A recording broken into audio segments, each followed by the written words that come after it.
Well, Infosys certainly has outperformed the entire IT sector pack so far in terms of the Q3 numbers. It has outperformed TCS as well as Wipro on most fronts, especially in terms of the revenue growth front. In fact, for Infosys, they have gone ahead and also revised the FY21 revenue as well as the EBIT margin guidance upwards. In terms of the numbers, well, the revenue growth came in at 5.3% quarter on quarter in constant currency terms. It stood at 6.3% YOY in constant currency terms, and management stated that in terms of the quarter on quarter growth on the revenue front, this was the highest in the last 8 quarters.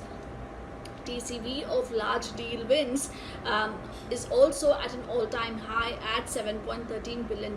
This stood at slightly over $3 billion in the last quarter.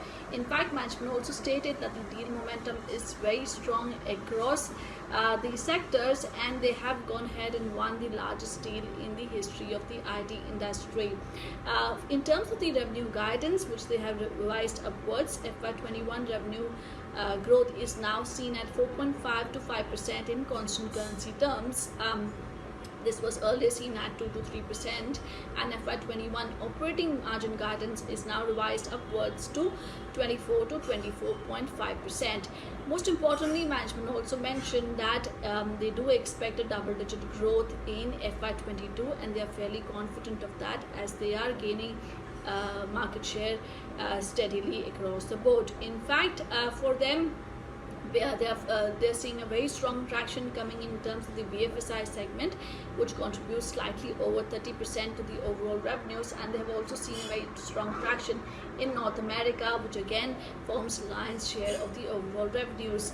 In terms of the dollar revenue growth, that stood at 6.2% quarter on quarter. EBIT margin expanded very slightly at 10 bips on a sequential basis to 25.4%, and profit growth was at 7.3% on a sequential basis.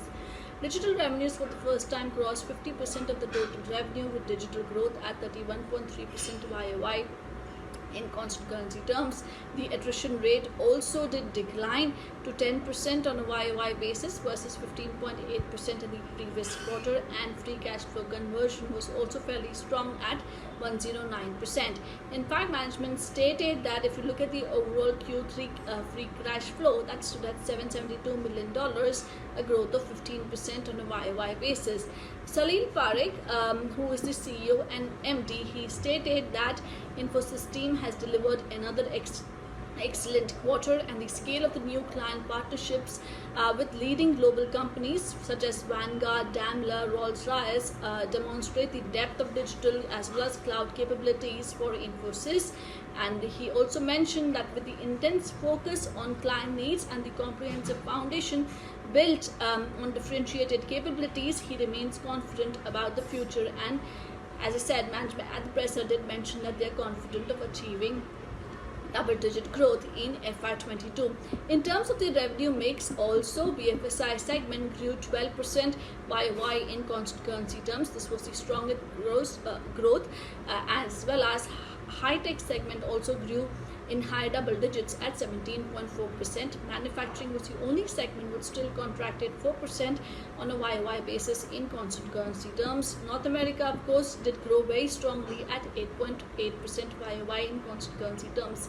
Well, as I said, Infosys is leading the pack on the Q3 numbers. It has outperformed the entire pack, so expect quite a few of the analysts going ahead and revising the target price upwards as well as EPS estimates.